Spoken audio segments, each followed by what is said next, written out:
దేవుడిని రాసుకోండి, ఖచ్చితంగా మీరు స్వస్థపడతారు. మీ కళలో చూస్తుంటే మీ జీవితంలో కూడా చూస్తారు. నన్ను నమ్మండి అయ్యా, మీ నూనె రాసుకోండి. నిజంగానే నేను ఆ నూనె రాసుకుంటే స్వస్థపడతాను. అంతేనా? దేవుని కూడా నమ్ముకుంటేనే స్వస్థపడతాను. మీరు ఆ దేవుని నమ్ముకోండి అయ్యా, ఖచ్చితంగా స్వస్థపడతారు. మీకు ఇంకా ఏ బాధ ఉండదు, ఏ లోటు ఉండదు. అంతా దేవుడే చూసుకుంటాడు. మీ మాట అయితే నేను నమ్ముతున్నాను. నేను కానీ స్వస్థత పడితే నేను నిజంగానే ఆయన్ని నమ్ముకుంటాను. నాకు ఆ నూనె రాయండి.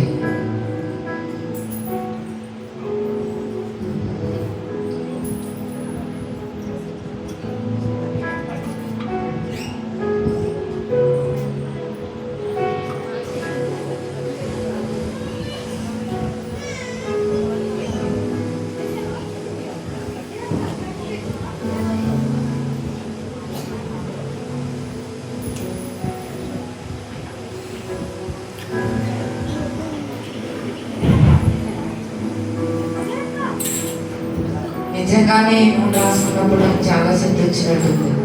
నిజంగానే నేను స్వస్థత పడతానని నాకు ధైర్యం కలుగుతుంది. నేను చెప్పాను కదయ్యా, దేవుడు శక్తిమంతుడు. పక్షవాతం వచ్చినట్టుగా తగ్గిందా? ఆ దేవుడు చాలా కోరికలు నెరవేర్తారంటగా. నువ్వు కూడా ఆయన గురించి విన్నావా? నేను కూడా ఆయన్ని విశ్వసించి నమ్ముకున్నాను. ఆయన నూనె కూడా రాసుకున్నాను. ఇప్పుడిప్పుడే నాకు కొంచెం కొంచెం కోలుకున్నట్టుంది. నిజంగానే నేను స్వస్థపడుతున్నానన్న ఆశ నాలో ఉంది. నిజంగానే ఆ దేవుడు గొప్పవాడనుకుంటున్నాను. అవునా నాన్న?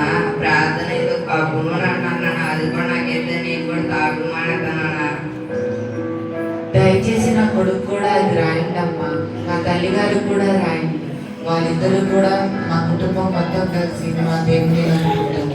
సరేనయ్యా, మీ కుటుంబం ఎంతో ఆరోగ్యంగా ఉంటుంది. మీరు నిజంగానే ఆ దేవుని నమ్ముకోండి. తాగు అసలు మానలేకపోతున్నాను నాన్న.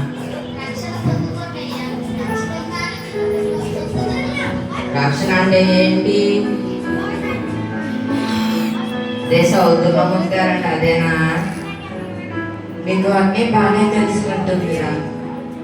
అయితే మనందరం రక్షణ తీసుకుందాం. మనం ఆయన్ని నమ్ముకుందాము. ఆయన చెప్పినట్టు మనం ఆయన నిజమైన దేవుని నమ్ముకుందాం. ఆయన నమ్ముకొని మనందరం బలారాన్ని తీసుకుందాం, రక్షణ తీసుకుందాం. నువ్వు ఎట్లా అంటే అట్టానా? నీ మాట ఏంటా ఇంకా? సరే, అయితే మనందరం మీరు చెప్పినట్టు మీ చర్చికి వెళ్దామమ్మా. మమ్మల్ని మీ సన్నిధికి తీసుకెళ్ళండి. సరేనయ్యా, రండి వెళ్దాం.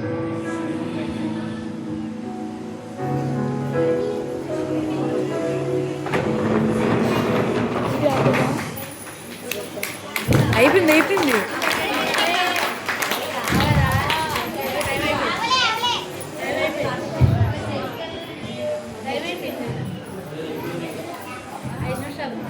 Wow.